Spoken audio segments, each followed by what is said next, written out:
সেই আওয়াজ পেয়ে অহনা বাথরুম থেকে বেরিয়ে ভাঙা ফোনের টুকরোগুলো মাটি থেকে তুলতে লাগল। অর্ণব অহনাকে জিজ্ঞেস করল, তুমি কে? কি চাও? কেন এভাবে ওকে কষ্ট দিচ্ছ?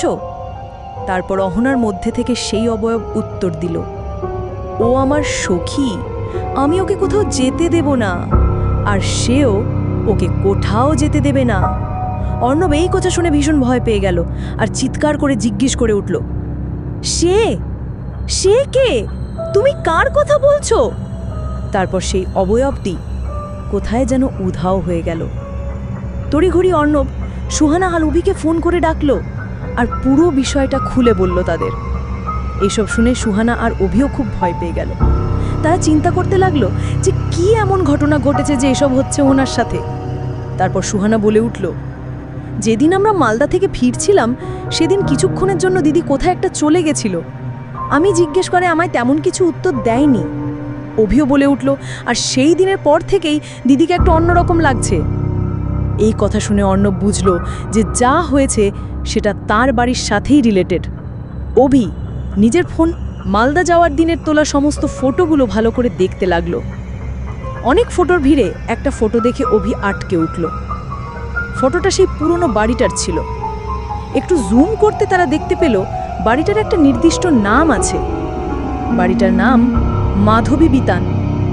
এই বাড়ির নামটা অভির মুখে শুনে অর্ণব একটু শকড হয়ে গেল আর ভাবতে লাগলো যে নামটা খুব শোনা শোনা লাগছে। তারপর অর্ণবের মনে পড়ল যে সেদিন ভোরবেলায় অহনা ছাদে বসে নিজেকে মাধবীলতা নামেই পরিচয় দিয়েছিল। বেশি সময় নষ্ট না করে তারা চারজনে অর্ণবের গ্রামের বাড়ির উদ্দেশ্যে রওনা হলো। সেখানে পৌঁছে তারা বাড়িটার কাছে গিয়ে দেখল যে বাড়িটা তালাবন্ধ আর কোনো মানুষ সেই বাড়ির সামনাসামনি নেই। এদিক ওদিক খুঁজতে খুঁজতে একজন বৃদ্ধা মহিলাকে একটা ছোট কুঁড়ে ঘরে বসে থাকতে দেখল তারা। সেই মহিলার কাছে গিয়ে তারা সেই বাড়িটার বিষয়ে জিজ্ঞেস করায় প্রথমে ওই বৃদ্ধাটি চুপ হয়ে রইল। তারপর তাদেরকে বেরিয়ে যেতে বলল। অনেক কাকুতি মিনতি করায় উনি যা বললেন তা শুনে সবাই পাথর হয়ে বসে রইল সেখানে। বৃদ্ধা বললেন, 70 বছর আগে উনি ওই বাড়িতেই পরিচারিকার কাজ করতেন। বাড়িটা ছিল রায়চরণ নামক একজন জমিদারের বাগান বাড়ি। জমিদার ছিলেন খুবই ফুর্তিবাজ একজন মানুষ। বহু নারীর জীবন তিনি নষ্ট করেছিলেন। সেই নারীদের মধ্যে মাধবীলতাও ছিল একজন। বিয়ে করার প্রতিশ্রুতি দিয়ে দীর্ঘদিন ধরে তিনি মাধবীকে ঠকিয়ে গেছেন। একদিন মাধবী জানতে পারেন যে জমিদার তাকে ঠকিয়েছেন এবং তিনি অন্য গ্রামের একজন মহিলাকে বিয়েও করেছেন। এই কথা শুনে মাধবী দুঃখে শোকে ভেঙে পড়ে আর জমিদারকে শাস্তি দেওয়ার জন্য ফন্দি আটেন। হঠাৎ 2 মাস পর জমিদার একদিন সেই বাগান বাড়িতে আসেন মাধবীলতার কাছে। মাধবী সুযোগ বুঝে জমিদারকে বিষ মিশিয়ে খাইয়ে দেন। তারপর লোকজন যেন না জানতে পারে তাই রাতারাতি জমিদারের লাশটিকে গাছের তলায় পুঁতে দেন। কিন্তু কোনো এক ভৃত্য সেই ঘটনা দেখতে পেয়ে যায় এবং গ্রামে রটিয়ে দেয় যে মাধবীলতা জমিদারকে খুন করেছে। এই শুনে গ্রামের লোকেরা এসে মাধবীলতাকে জীবন্ত আগুনে পুড়িয়ে দেয়। সেই দিনের পর থেকে সেই বাড়িতে আর কখনো কেউ থাকতে পারেনি। সেটা বহু বছর ধরে এইভাবেই তালাবন্ধ হয়ে পড়ে আছে।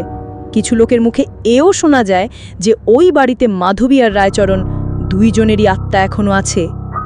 মাঝে মাঝেই মাধবীর কান্না শোনা যায় ওখান থেকে। এসব বলার পর ওই বৃদ্ধা তাদের জিজ্ঞেস করলেন যে তোমরা এগুলো কেন জিজ্ঞেস করছো? তখন অর্ণব ওই বৃদ্ধাকে সব কিছু খুলে বলে আর এটার হাত থেকে মুক্তি পাওয়ার জন্য সাহায্য করতে বলে। বৃদ্ধা তখন রায়চরণের মেয়ের কথা বলেন যে তোমরা ওর কাছে যাও। রায়চরণ তার মেয়েকে খুব ভালোবাসত। তার মেয়েই পারবে তোমাদের এই খারাপ সময় থেকে বের করতে। বৃদ্ধা এও বললেন যে পাশের গ্রামেই রায়চরণের মেয়ে থাকেন। যথারীতি তারা পাশের গ্রামে গিয়ে বৃদ্ধার বলা ওই মহিলাকে খুঁজতে লাগলো। তারপর একজন মধ্যবয়সী মহিলাকে খুঁজে পেল। তিনি তার পরিচয় জানালেন যে তিনি রায়চরণের মেয়ে। তার বাবার মৃত্যুর পর তারা সেই বাড়িতে গিয়েছিলেন তার বাবার শেষকৃত্য করতে। কিন্তু সেই দিন এই ঘটনাক্রমে রায়চরণের স্ত্রী কিছু একটা অস্বাভাবিক ঘটনা দেখে 3 তলার ছাদ থেকে পড়ে যান আর সেই দিন থেকে তিনি একটিও বার কথা বলেননি।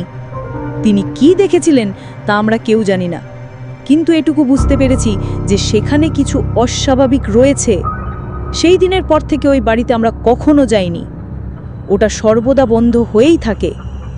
কত ব্রোকার এসেছিল এই প্রপার্টি বেচতে, কিন্তু ঘটনাক্রমে তাদের কিছু না কিছু ক্ষতি হয়ে গেছিল, তাই ওই বাড়ির চার সীমানায় কেউ যায় না।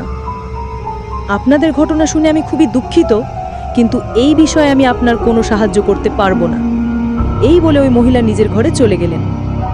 তারপর তারা চারজন আবার সেই পুরনো বাড়িতে ফিরে আসে। এসব করতে করতে রাত তখন প্রায় 10টা। হঠাৎ অহনা কি যেন বিড়বিড় করছে। অহনার আওয়াজ স্পষ্ট শোনার চেষ্টা করায় হালকা শুনতে পেল যে অহনা বলছে, রায়চরণ, আমায় ছেড়ে দিন, আমি আর সহ্য করতে পারছি না। এই অস্পষ্ট কথার মধ্যেই অর্ণব লক্ষ্য করল যে অহনার সারা শরীর দিয়ে রক্ত পড়ছে, কেউ যেন অহনাকে আঘাত করছে। ভয়ে দুঃখে অর্ণব ভেঙে পড়ল আর নরম গলায় বলল, তুমি যদি চাও আমার জীবন নিয়ে নাও, কিন্তু ওকে ছেড়ে দাও। সেই রাতে অর্ণব স্বপ্ন দেখল সেই অবয়ব প্রতিচ্ছবিটার, যাকে এর আগে অর্ণব বাথরুমের আয়নায় দেখতে পেয়েছিল। সে কি ভয়ঙ্কর দেখতে! সারা শরীরে পোড়া দাগ। সেই দাগ দেখে অর্ণব বুঝল যে ইনি মাধবীলতা। সেই অবয়ব বলল, তুমি যদি ওকে বাঁচাতে চাও তাহলে রায়চরণের আত্মার শান্তি করাও, তার পিণ্ডদান করাও, নইলে রায়চরণ ওকে মেরে ফেলবে আর আমার মতোই এখানে বন্দি করে রাখবে। এই বলেই মাধবীলতা উধাও হয়ে গেল। আর অর্ণবেরও ঘুম ভেঙে গেল। ঘুম থেকে উঠে অর্ণব হাঁপাতে হাঁপাতে অভির কাছে গেল। সুহানা আর অভিকে স্বপ্নটার কথা বলল। ইতিমধ্যেই অহনার সারা শরীর কেমন যেন কালো পড়ে গেছে, সারা শরীরে নানান ধরনের আঘাতের দাগ। সকাল হতে অর্ণব আবার রায়চরণে মেয়ের কাছে গেল আর পুরো ঘটনা শোনালো।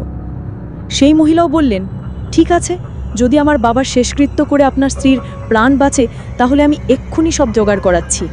এই বলে উনি একজন ব্রাহ্মণকে ডাক পাঠালেন। সব জোগাড় করে তারা বাগান বাড়ির পথে বেরোলো। সেই বাড়ির তালা খুলতেই তারা পচা গন্ধ পেল। তারপর যথারীতি পুজো শুরু করলো।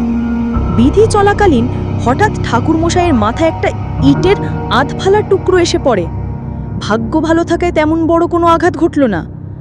যেন মনে হলো কোনো একটা অদ্ভুত শক্তি সব কিছু অগোছালো করে দিতে চাইছে। সে কি বিকট চিৎকার, অট্টহাসি, আরও কত কি! এ এক ভয়ঙ্কর ঘটনার সাক্ষী হলো তারা সেদিন। বিধি সম্পন্ন হতে তারা সবাই দেখতে পেল কি যেন একটা ঝড়ের গতিতে হাওয়ায় মিশে গেল। হঠাৎ সব বাজে দুর্গন্ধ কোথায় উধাও হয়ে গেল। সবাই বুঝল যে তাদের মুক্তি হয়েছে। কিছুক্ষণ পর অহনারও জ্ঞান ফিরল আর সে স্বাভাবিক আচরণ করতে লাগলো। তার গায়ের আঘাতগুলো অস্বাভাবিকভাবেই কোথায় যেন উধাও হয়ে গেল। তারপর দিন শেষে তারা কলকাতা ফেরার জন্য বেরোলো।